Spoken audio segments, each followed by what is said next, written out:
दोस्तों जोमेटो लिमिटेड यानी अब जो इटरनल लिमिटेड बन चुकी है कंपनी। यहाँ पे कंपनी ने अपने क्वार्टर 4 के रिजल्ट को डिक्लेयर किया है। इस बार कंपनी का प्रॉफिट कम हुआ है, लेकिन उसके बावजूद भी ब्रोकरेज हाउस बहुत ज़्यादा बुलिश है स्टॉक को लेकर। यहाँ पे कंपनी का रिवेन्यू काफ़ी अच्छा बढ़ा है और लॉस के पीछे की वजह भी सामने आई है। ऐसे में क्या आने वाले समय जोमेटो कमाल करेगा, उसको समझने की कोशिश करेंगे इस वीडियो के माध्यम से। दूसरी तरफ अगर हम यहाँ पे CDSL की बात करें तो ये सरकारी कंपनी आने वाले समय क्या बेहतर करेगी, क्या है आगे की रणनीति, उसको समझने की कोशिश करेंगे। और सबसे अच्छी बात है इसका बोनस के डिविडेंड का ट्रैक रिकॉर्ड जो बहुत ही बेहतर है। इसके अलावा यहाँ पे अगर हम बात करें NHPC लिमिटेड की तो बहुत बड़ी गुड न्यूज़ निकल के आ रही है। इंडिया पाकिस्तान के टेंशन की वजह से बहुत सारा फ़ायदा NHPC को हो सकता है। क्या है उसके पीछे की वजह, उसको जानेंगे। साथ में हम V-Mart लिमिटेड को डिस्कस करेंगे जिसने अपना क्वार्टर 4 का रिजल्ट डिक्लेयर किया और साथ में बोनस देने का भी ऐलान कर दिया है। तो यहाँ पे इन सारी संभावनाओं को तलाशेंगे। लेकिन फ्रेंड्स उससे पहले अगर आप पहली बार हमारे चैनल पे आए तो चैनल को सब्सक्राइब कर दीजिए, एक बेल आइकॉन दबा दीजिए ताकि जब भी नया वीडियो बने पहला नोटिफिकेशन आपको मिले। वीडियो पसंद आए तो लाइक शेयर जरूर कीजिए। चलो फ्रेंड्स वीडियो स्टार्ट करते हैं। मैं हूँ आपका दोस्त SB दवे और हमारे अपने चैनल ऑनलाइन कमाई में आपका बहुत बहुत स्वागत है। तो सबसे पहले इटरनल लिमिटेड की बात करें तो 234 पर आज क्लोजिंग थी, 0.81% की तेजी देखने को मिली। तो अब यहाँ पे दबाव की स्थिति खत्म होती हुई दिखाई दे रही है। इस रिजल्ट को एक तरह से वेलकम किया गया है।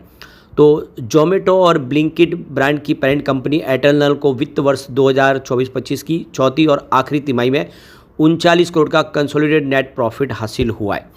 गुरुवार 1 मई को स्टॉक एक्सचेंज को इसकी जानकारी दी गई। कंपनी ने इसके बारे में बताया और गुरुवार को बाजार बंद था, शुक्रवार को इसका असर देखने को मिला। तो आप देख ही सकते हो कि रिजल्ट इस तरह से भले ही प्रॉफिट कम हो लेकिन लोगों ने रिजल्ट को समझा, इस वजह से यहाँ पे गिरावट नहीं हुई। तो ये देख सकते हो मार्च महीने में खुद को इटरनल ब्रांड के रूप में पेश करने वाली कंपनी जोमेटो ने क्वार्टर 4 में 175 करोड़ रुपये का नेट प्रॉफिट हासिल किया था। यानी इस साल के मुकाबले 78% की गिरावट देखने को मिला। यानी पिछले साल के मुकाबले यहाँ पे प्रॉफिट बहुत कम हुआ है। दीपिंदर गोयल के नेतृत्व वाली कंपनी की जनवरी मार्च तिमाही में ऑपरेशन से आमदनी 64% के उछाल के साथ 5,833 करोड़ तक पहुंच गई है। एक साल पहले इसी तिमाही में यह 3,562 करोड़ के आसपास थी। तो कंपनी का रिवेन्यू ज़बरदस्त बढ़ा है, ये एक कंपनी की बड़ी जीत है। इटरनल का जो एबिटा है वो 16% घटकर पिछले साल की तिमाही के दौरान 86 करोड़ से गिरकर 72 करोड़ के आसपास आ गया है। जबकि एबिटा मार्जिन 100 बेसिस पॉइंट की गिरावट के साथ 2.41 से घटकर 1.23% रह गया है। फूड ऑर्डरिंग और डिलीवरी बिजनेस से कंपनी की आमदनी में 18% का यहाँ पे इजाफा दर्ज किया गया है और यह 2054 करोड़ के आसपास है। जबकि हाइपर सप्लाई बिजनेस में भी 93% की बढ़त देखी गई है और इसकी जो आमदनी है वो 1840 करोड़ रुपये रही। यानी बिजनेस काफ़ी अच्छा बढ़ा है। इटरनल की कॉमर्स बिजनेस ब्लिंकिट में आमदनी 122% बढ़कर 1709 करोड़ तक पहुंच गई है। तो कुल मिला के देख लो कि भले ही कंपनी का प्रॉफिट कम हो लेकिन बिजनेस ने बहुत ही बेहतर प्रदर्शन किया है। इटरनल ने माना है कि फूड डिलीवरी बिजनेस में कुछ सुस्ती आई है। कंपनी का कहना है कि मांग में कमी इसका कारण है। इसके अलावा कंपनी ने बताया कि क्विक कॉमर्स सेगमेंट में डिलीवरी पार्टनर्स की ज़्यादा मांग होने से चलते फूड डिलीवरी बिजनेस में इनकी कमी हो गई है। ऐसे में फूड डिलीवरी बिजनेस में थोड़ी कमी आई है। लेकिन अब आप देखो कि कंपनी अपना खर्च बहुत ज़्यादा कर रही है बिजनेस को बढ़ाने के लिए। ऐसे में आने वाले समय आप देख सकते हो कि प्रदर्शन बेहतर हो सकता है और आप इसको साल दर साल के हिसाब से देख सकते हो। यहाँ पे कंपनी की अगर आमदनी की बात करें तो मार्च 21 में 1993 करोड़ के आसपास थी, जो मार्च 22 में 4,192 करोड़ तक पहुंची और मार्च 23 में ये 7,079 करोड़ तक पहुंची और मार्च 24 आते आते देखो कि 12,114 करोड़ के आसपास पहुंच गई। इसका मतलब ये कि कंपनी का बिजनेस बहुत तेज़ी से ग्रो कर रहा है और ऐसे माध्यम में ये बेहतर कर सकता है। और यही ब्रोकरेज हाउस का भी कहना है। JM फाइनेंशियल इस रिजल्ट के बाद बुलिश है और लॉन्ग टर्म के लिए ये स्टॉक काफ़ी उनको अच्छा लग रहा है। और दूसरी तरफ अगर आप ये देखें तो नोमा की तरफ से भी कहा गया है कि कंपनी भले ही समय थोड़ा रिजल्ट कमज़ोर दिखा रही हो लेकिन आने वाला जो समय बेहतर होगा। बिजनेस में खर्च किया जा रहा है जिसका फायदा आने वाले समय देखने को मिलेगा। अब चलते हैं NHPC लिमिटेड की तरफ। 84.83 पर क्लोजिंग देखने को मिली, 1.12% की यहाँ पे गिरावट हुई। अब यहाँ पे जो बड़ी अपडेट निकल के आ रही है, पहलगाम अटैक के बाद भारत और पाकिस्तान के बीच में टेंशन काफ़ी बढ़ गया है। भारत ने इंडस वाटर ट्रीटी को सस्पेंड कर दिया है। इस ट्रीटी के तहत सिंधु वाटर सिस्टम की 3 पूर्वी नदियों का पानी भारत इस्तेमाल कर सकता है और बाकी 3 पश्चिमी नदियों का पानी पाकिस्तान को इस्तेमाल करने के लिए दिया जाता है। इस पानी का इस्तेमाल हाइड्रो पावर जनरेशन में भी होता है। वेंचुरा सिक्योरिटी ने अपनी रिपोर्ट में कहा है कि खासकर जम्मू कश्मीर में जो हाइड्रो इलेक्ट्रिक पावर प्रोजेक्ट रुके हुए थे, वहाँ पे अब दोबारा काम शुरू होगा। इन प्रोजेक्ट को समय से पहले पूरा किया जा सकता है और ये एनएचपीसी के लिए बहुत बड़ी खुशखबरी है। तो एनएचपीसी लिमिटेड देश की लीडिंग सरकारी हाइड्रो पावर कंपनी है। जम्मू कश्मीर में 5 hydro power project under development है। इनमें 800 मेगावाट का बुरसार हाइड्रो प्रोजेक्ट है, 260 मेगावाट का दुलस्ती प्रोजेक्ट है और 1856 मेगावाट का स्वालकोट प्रोजेक्ट है और 240 मेगावाट का उरी प्रोजेक्ट है और 930 मेगावाट का किरथई हाइड्रो प्रोजेक्ट शामिल है। तो कंपनी के पास बहुत सारे प्रोजेक्ट हैं। इन पांचों प्रोजेक्ट की total capacity 4086 megawatt electricity generation की है। ये पांचों एनएचपीसी के प्रोजेक्ट हैं, जिनमें किरथई प्रोजेक्ट को लेकर जम्मू कश्मीर सरकार के साथ 5149 का जॉइंट वेंचर है। बाकी चारों प्रोजेक्ट 100% हिस्सेदारी एनएचपीसी के पास है। तो एनालिस्ट का मानना है कि इंडस बॉर्डर ट्रीटी सस्पेंड करने के कारण इन प्रोजेक्ट को समय से 2 साल पहले पूरा किया जा सकता है। ऐसे में एनएचपीसी की पावर जनरेशन कैपेसिटी फाइनेंशियल 2028 तक 7 गीगावाट से बढ़कर 12 गीगावाट तक पहुंचने की उम्मीद है। 31 दिसंबर 2024 के आधार पर एनएचपीसी की कुल इंस्टॉल कैपेसिटी 7230 मेगावाट है, जो भारत की कुल 46,968 मेगावाट इंस्टॉल कैपेसिटी का 10% है।